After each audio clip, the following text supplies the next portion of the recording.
Hey, thanks for joining us. Coming back for this podcast series on emotional health and spiritual maturity. And man, I've really enjoyed this series. I'm back with Pastor Wes Kennedy from New Life Montgomery and Tanisha Horn, a marriage therapist from New Life Hammond. And so thanks for being here, guys. Yeah.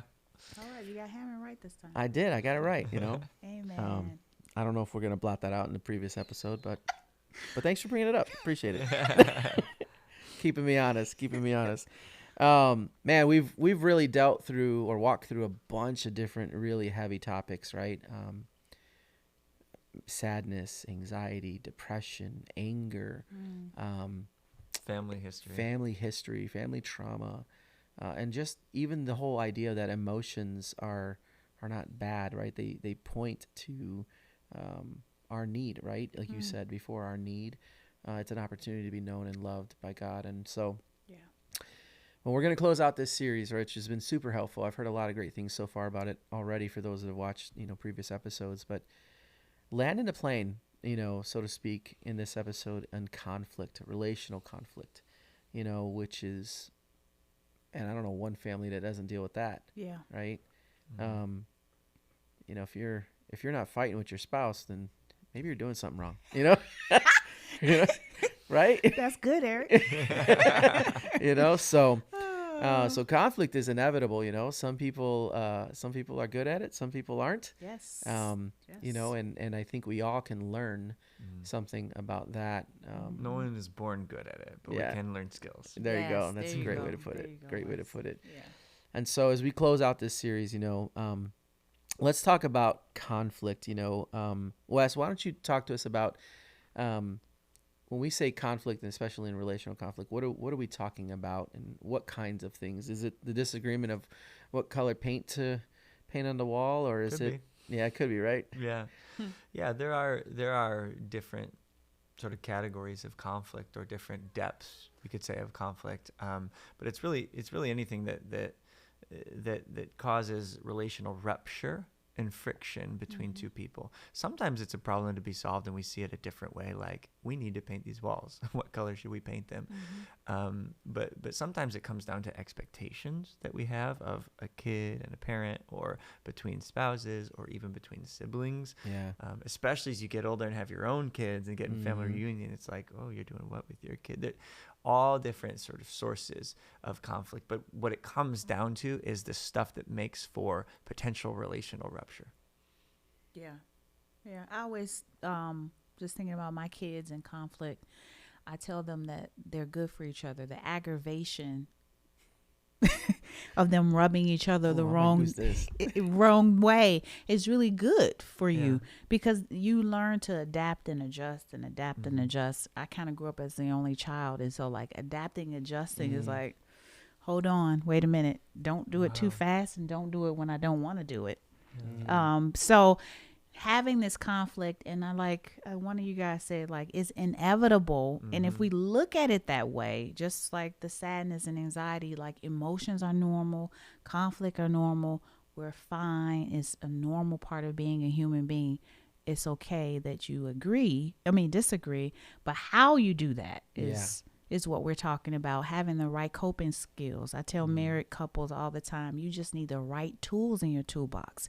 And so you may have tools that have worked for you in a very unhealthy way, but having to do that in a way that your spouse is like, okay, this works for me. Yeah. Maybe you were able to conduct yourself like that in your family of origin, but your wife or your husband is like, that's unacceptable. Yeah, they don't come from that. That's not how we do things. Right.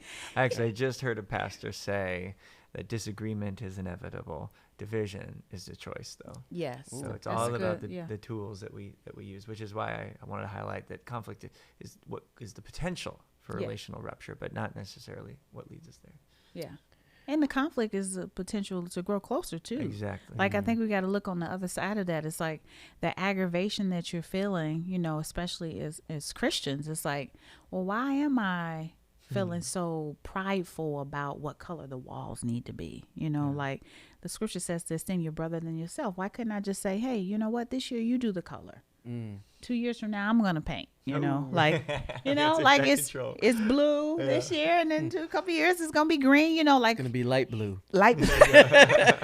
But, those are the things where it's like there's also potential for growth and unity too. Yeah. Yeah. Yeah, and I And think it's even understanding someone else's perspective. Very Like, tell good. me why that? Yes. Oh, Yeah. you know what? I am on board with that. yeah, Clarence. unity is not uniformity, Right. right? Yeah.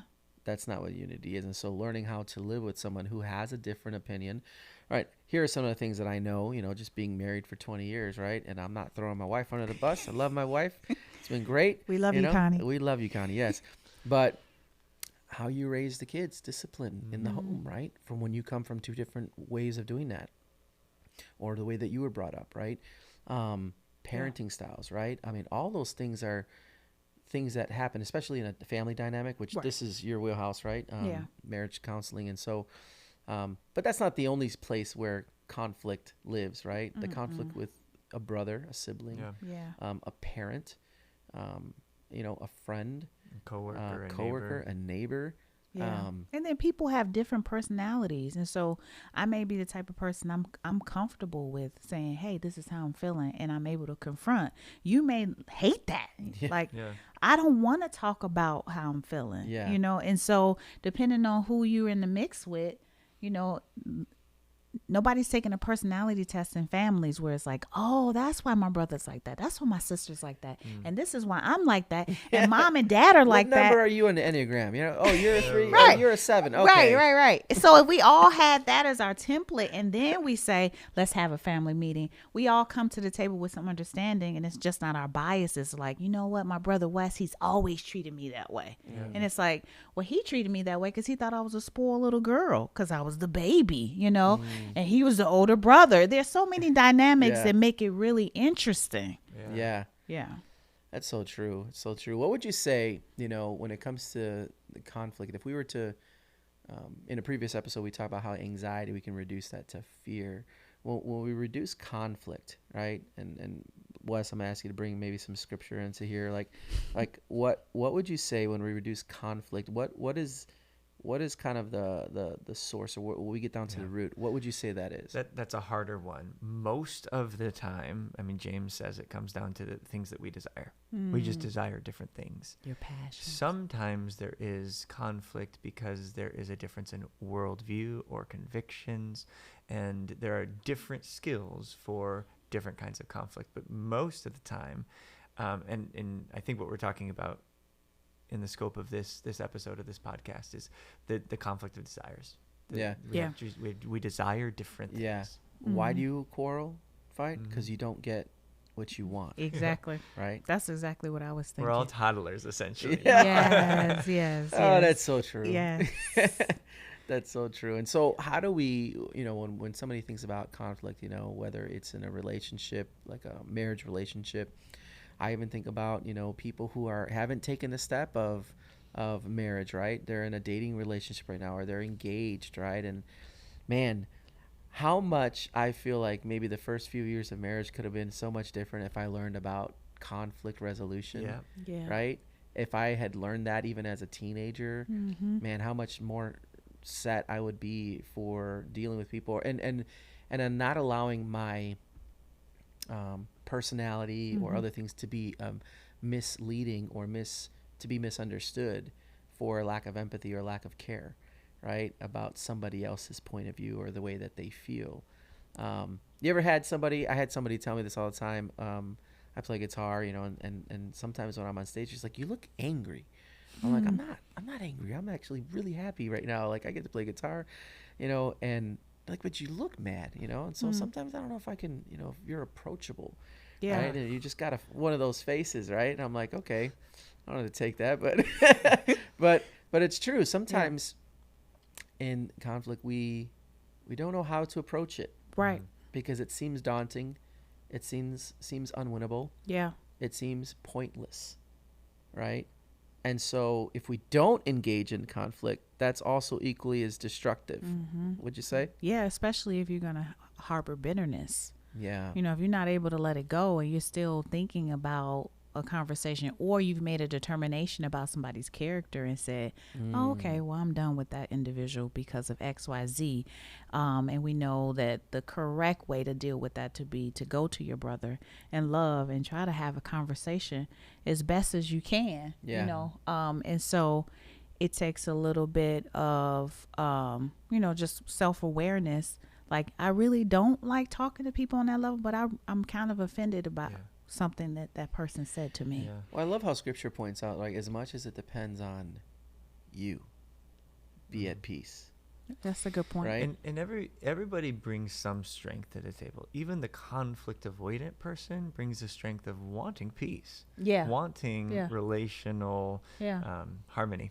Yeah. And then the person who is more, let's say, not averse to conflict, it also brings a strength to the table in terms of, hey, let's lay things out and let's deal with what is getting in the way of our relationship. Right. So it's not so much that one is better or the other. It's that we all bring strengths and we all have deficiencies. So Yeah. we just need to learn the right tools in our areas of deficiencies so that we can really have God-honoring relationships. Yeah. Would you say, like, talk to me how empathy falls in line with, you know, relational conflict? You know, I'm thinking of a husband and a wife, right? Usually, right, in a conflict within a marriage, it's because one person wants to be right, Oh, yeah. right? Mm-hmm. Well, I'm right. Yeah. I'm right. Every day. You're wrong. Yeah. And so, All right? the time. Yeah. And so, but what that is there can be a lack of, you know, and there's a difference between facts and feelings, right? Yes. And so how I feel about something may not be based off of actual facts. It could have been how I perceived what you said. Totally. It could have been how this was expressed, and or just the way it made me feel. Even though I know the truth, it made me feel this way. Or it could have been because of the bad coffee I had, an Yeah. hour ago. That Yeah. we bring into this moment. It Yes. has nothing to do with that. There are a lot of things going on. Yeah. But empathy, right? The ability as a caring individual, I care. Like when I think about my wife, I care about her deeply. But why is it that in conflict I care about being right? So how do I husbands, love your wives Yeah. as Christ loved the church, right? And sacrificially laid his life down. But I want to be right. Right? Well, you grow in that. Like, Mhm. of course, you've been married 20 years. So now caring for Connie is more important than being right. Right. Exactly. But that was some hard lessons Oh, before yeah. you got to that place. yeah. And so I think knowing, for those individuals who are contemplating marriage or in the beginning of your marriage, figuring out you all's rhythm is a normal part of the process, which I didn't know. Like I saw the Cosby Show, which was really my only model for marriage, like in soap operas. I've heard that a lot recently. Yeah. That's true, man. I love the Cosby Show. Hello. And so it's like those are my, like, soap operas being your model for marriage is not good. That's not a good criteria, because I think it can lead you to feel like everything is going to be fine most of the time, so And I think it absolutely has to do with maturity. yeah. I think it also has to do with learning to not trigger the other person. Usually when we want to be right, we're defensive. And usually we get defensive because we're triggered about what we perceive that the other person is saying based on how they said it or when it was said. And so when two people who do love each other, right, even before starting a relationship in marriage anyway, who do care about each other, and even when it comes to roommates or who care about each other or siblings who care about each other, learning the skills to approach potential conflict or where there has been conflict. And I love the phrase, I learned this from a therapist actually, in a way that keeps it on my side of the street. I want to talk to you about this thing, but I'm going to keep it on my side of the street. Yeah, so it's not accusatory or globally speaking about somebody's character or anything like that. But Absolutely. this is about how I feel, right? Which may or may not be what actually was said, right? One of the things that I've noticed too is the paraphraser, the paraphraser, where they've paraphrased what you've said in a different way to say something that you didn't say, but they still have feelings based on it. Yeah. And And if you want to be right, you're like, well, that didn't happen, and you're just making all this up, and that type of conflict. I feel like there's a bunch of stalemates that can happen in relational Absolutely. conflict because bridging the gap between emotional health, spiritual maturity, right? I know I'm supposed to go to my brother. I know I'm supposed to deal with them. I know I'm supposed to lay my life down. I know I'm supposed to live with my wife in understanding, but consistently doing those things that I know to do is different, right? Yeah. And this is where our emotional health comes in. If I just am stuck on being right, or if I want to be on my high horse and I want to be contemptuous, if I think I'm taking the high moral ground, if I think all those things, well, I'm just going to be the better person. Yeah. You're not navigating through that conflict really well. And rightness has to do with logic. Rightness has to do with, let's say, sort of up here, sort of a level of the words. But ultimately, intimacy has to do with a connection that is below the words. Intimacy has to do, or closeness, again, with a roommate or a sibling. Yeah. It has to do with connecting on an emotional level. But I think sometimes you don't. Good point, Wes. I didn't cut you off there. Okay. I think it's you don't know how you've been triggered, like you're saying. So I see it all the time in my children. My daughter will do something to my son who already feels like she likes him less. That's the perception that he has. Like, oh, she prefers that sibling over him. So anything she does is like, oh, you're trying to attack me when it's not that way, and so having them to get a closer relationship means she has to stop beating him upside his head like this when she walks past him. Like, just that simple thing is making him feel a certain kind of way. Belittled, right? And so it's like he's triggered by that. He can't use those words, and even as adults we don't have the words, but it's just like I don't like you. You just made me feel some kind of way. You made me feel some kind of way. Yeah, I don't know why. I'm not going to forget it. Right. And so you don't know what your triggers are. And that takes self-awareness to say, hey, I don't like when and you can do that in the space with a sibling. Sometimes when you're older or with your spouse, you figure out it's your tone that makes me upset. It's the way you roll your eyes every time I ask you, but that takes time to say. And sometimes help from a coach, as you say. Yeah. I like coaching feels very disarming, right? Like I like don't that. be afraid of therapy. Exactly. Just say it a couple times, Eric. Therapy. It's okay, right? But okay. one of the things that I've learned in therapy, especially about, or I guess it would apply to conflict as well, is just the flooding that happens, right? And maybe you guys can talk about this, like dealing with issues on events. Why is that not helpful? Why should you maybe separate issues from events, especially when we're trying to deal with conflict in a healthy way? Yeah. Right? Something happened, there's an event that happens, and then it makes you feel some kind of way, and in that moment you might be flooded right quickly with anger or whether righteous or not. But what you say probably won't be as great as maybe dealing with that issue once you've kind of self-soothed maybe a little bit, right? And bringing up that issue at a different time, right? So not dealing with issues at events. Talk to me about that. Yeah. What's your thoughts? Well, so I was thinking about Proverbs 4, Proverbs, the one that talks about to watch your heart diligently because out of it flows the issues of life. Is that 4:23? I think so. Yeah. You think so? So I was thinking about fact check that, but I don't know.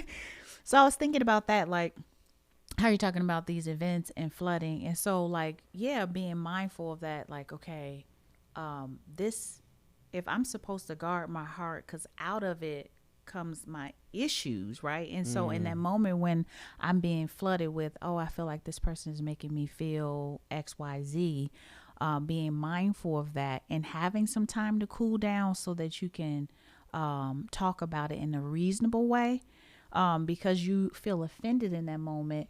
But if there's a relationship there, like a spouse, the intention was not to offend you. The intention was whatever, understand. and so if you have a chance to cool down and then go back and say, in that moment I felt like you were blah blah blah, Yeah. and then that individual has the opportunity to say, oh wow, I could see from your perspective why you would have thought that, but I was totally not focused and I didn't Yeah. even think about that being offensive to you. I'm very sorry. Yeah.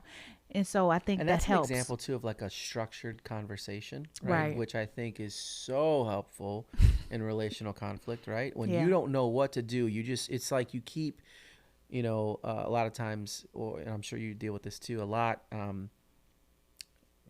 cycles, Mm-hmm. right? Cycles of, this, I can tell you what's going to happen. We're going to do this, and then we're not going to talk for 3 days. And after that, we're going to come back, and one of us is going to give. And then when we give, it's going to be a great night. We might even, have a good night, Yeah. and then, a couple days later, we're back up to this thing. And it's just like a cycle, Mm-hmm. right? And like, why do we keep beating our heads on this cycle? Can't get out of this cycle. Yeah.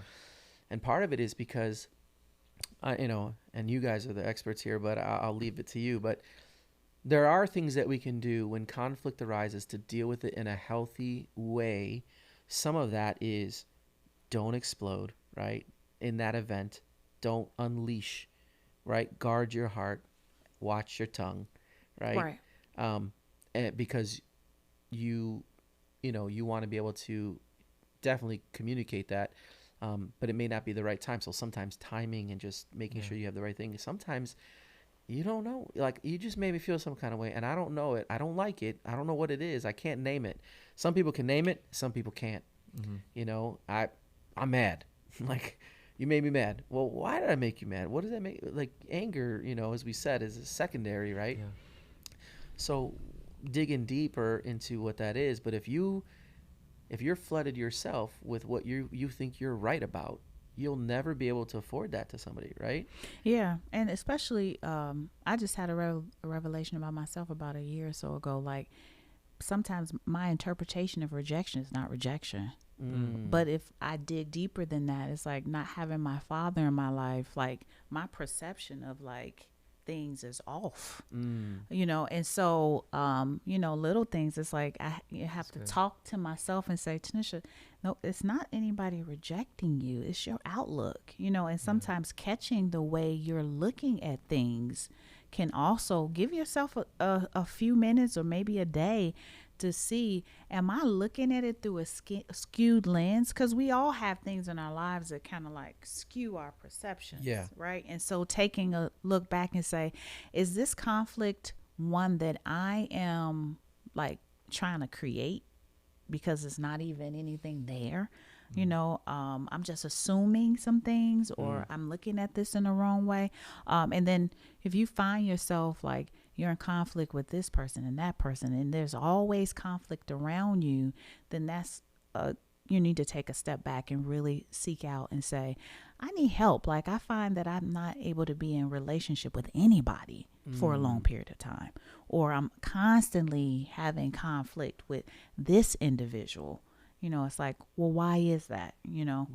So, you can't keep a job longer than a year. You'll see there, people are like, one of the things the Lord allows is like through these relationships, you're either growing closer to him or away. Cause if you have determined I'm married and we're going to stay married, then you got to grow. You got to keep praying. You got to fast. You got to learn about marriage. And then if you have determined, well, I don't want this, then usually, you back up from God too. It's like, and so these things in your life, if you see a pattern of like, I'm always in a disagreement, I'm always irritated with people, like these extreme emotions where you can't like be balanced, I would say it's a next step of like, I need to talk to somebody. Yeah. And you touched on something that I think is really insightful, both for the person trying to solve the conflict, but also in terms of how we express that to somebody else. You said there's almost like a feeling under the feeling. There's a perception under the feeling, and when we can get there, then it helps us in that structured, or maybe unstructured, but at least that conversation, so that we're not triggering the other person. That happened recently, actually, with my wife and I. It was, we kept, I guess for a lack of better term, having kind of like a cycle. And it was just about this one thing, this kind of like side hobby that we wanted to basically, that I was like, well, let's turn this into business and see. And I was really excited about it, and she didn't ever seem excited about it. So in my mind, I'm like, you're not supportive. You don't like this. What, you think that this side hobby is trash or what? She'd say no. And it was, we wouldn't get anywhere with it. Well, finally we got to the place, again, not talking logic, but connecting emotionally, and sort of the feeling under the feeling for her, which was like eye-opening for me, was, you know, she'd get a little bit anxious, annoyed was the word she used when we would talk about this adventure, and but the feeling under the feeling was, there was a fear there, a fear of, hey, if this doesn't work, what's it going to cost our family? And if it does work, what's it going to cost our family? And that took us out of this Logic. crazy cycle. Yeah. And oh my gosh, I love you and I care about you. And so I like that fear really, now we're connecting on a very different level. Yeah. I get that. I can empathize with I that. feel like in conflict, you know, when you care or feel even sad or bad that that person is hurting, Yeah. when you can see and understand or just accept that person is in pain, right? I feel you've crossed the threshold from getting it off yourself, being right, getting what you want, to where, like you said, like, man, for me and my wife, it's how is she feeling? I care about her heart, her mind, her soul, you know, and Yeah. and I feel like it takes a while, and I think there's tools, like you said, that help you, you know, help you to have a healthy conflict with whoever it may be, right? I think the spouse is the easiest one, you know, for me, because I'm married, and, you know, like I said, you know, you're going to have conflict. That's inevitable. Yeah. You know, and so that's the other thing too. The stigma that I always like to bring out is, you know, even being devout followers of Jesus, Christian family, doesn't mean that you will have a marriage or a household without conflict, right? That is complete garbage, right? Can I get an amen? You know? Amen. And so you're going to have conflict, and it's going to be rough. It's going to be eye-opening. It's going to be polar sometimes, Yes. right? Especially depending on what your backgrounds are. Yeah. And if you're just, Oh, yeah. you know, like you mentioned earlier, how you dismiss things, that was the pattern that you learned, you know. So then imagine the grown man, Eric. Like, Yeah. you know, a woman is gonna have concerns. Like Yeah. that's how she's wired. So it's like, Yeah. oh no, you know. So I think if you're surviving in your own, like we're figuring ourselves out, surviving our own emotions, and then when conflict comes, it's like, I want my way. That feels safe, you know. And then learning to say, this doesn't feel safe, but I got to be open to whatever this is going to bring. Yeah. You know, that feels terrifying, I think. Yeah. For some people, yeah. And that's the next question I was going to ask, is like, what are the reasons that we avoid conflict? We don't want to change. Okay. Sometimes we don't want to admit that we're wrong. We Yeah. know something isn't the best thought out or Yeah. the healthiest, but we just don't want someone else to say it. Yeah, it's kind of like why some people don't want to go to the doctor. I've heard it said, Yeah. like, I don't want to go to the doctor because if I go to the doctor, they're going to tell me I got it. But if I don't go to the doctor, they I can't don't tell me got I it. don't got it. You know, I don't got it. What is it? I don't know. Yeah. Right. It's nothing. Right? It's nothing. Yeah. Some people are just adverse to conflict. There's a certain feeling about life and things are going well and I don't want to mess with it, or I see myself in a certain way. And so I don't want any negative input. Yeah. Thank you very much. Yeah. What about the fear of rejection? That's Right? big. Some people run from conflict. They don't even want to. They are deeply hurt. Yeah. And instead of talking to the person that they need to talk to, they hold it within. They bury it. They don't deal with the conflict in a healthy way, and so it lives in them, and it manifests in different ways. Yeah. Bitterness, right? Yeah.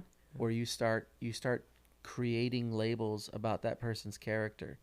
Man, there's all sorts of things, right? And they come up and they can be masked by different things, but And we're in a success driven, like our country, you know, it's like we get A's if we do well, you get a raise if you do well. And so, you know, there's a degree of like, we got to do it well. And Mm. so when you don't do it well, then what does that mean? Like all this like anxiety, conflict, like, ooh, how do I do those things well when they sound bad? I Yeah. don't want to do those well. Like I Yeah. don't even want them. Yeah, something just came to mind when you said that. It's like we run from conflict because it's like, oh, there's a crack in the system. Yeah. But what if instead of thinking of conflict as a crack in the system, and more as like a step in the process, we're Yes. actually becoming well, Yes. depending on how we deal with our Yes. conflict. Yeah. Right. But we're two therapists who like, I love the investigation part. Like, come on, tell me why. But everybody some people are averse They're to like, that. la, where it's la, like, la, la, la. right. Like Eric's over there like, I don't want to know why. I Let's don't get wanna- to la, it. la, la. Let's let this go. Let's just go get Yeah. burgers. Let's Yeah, stop let's just- right. arguing. But Do you want my brain to explode? right. But I think, it's a wonderful thing if we all could say, let's be vulnerable and talk about what is really upsetting us, or Yeah. how are you seeing this different than I am? Like, Yeah. Or what about in conflict when you like maybe you do understand the right way to maybe deal with this, like you're willing to take the risk, which is a huge step, right? It's a huge step. Let's not belittle that.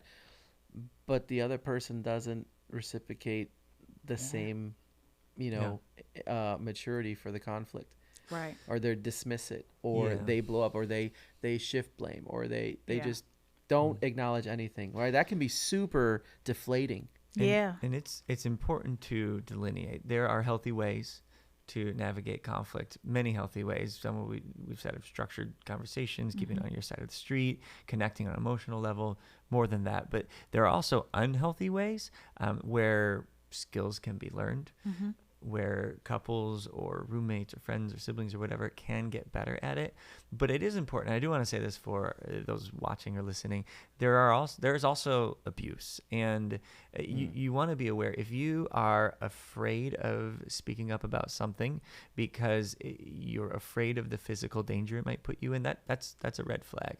If you feel like there's no mutuality about decision making, that's a red flag. If you feel like there's control, or if you said something before and you feel like you've been gaslighted, like someone's questioned your whole perception of reality, that's a pretty major red flag. And so yes, there are unhealthy dynamics that where skills can be learned, but there's also such thing as abuse, and that's something that is different than just an unhealthy dynamic.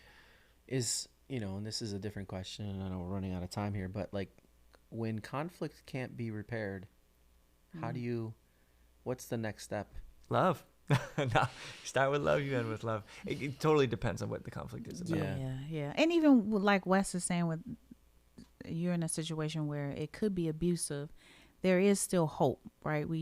That's why reaching out and getting resources and getting people to come alongside of you and say, hey, this is very dangerous for me, or this is very like getting the help and resources that you need through pastoral care, counseling. There is still the love and hope there. And you could have grown up in an environment where that's all because we're people and we pick up things, and some of the stuff we don't want, and so you have to learn how to do something different. There has to be a process of like getting rid of these old bricks that are broken and cracked, and replacing them with whole bricks, right?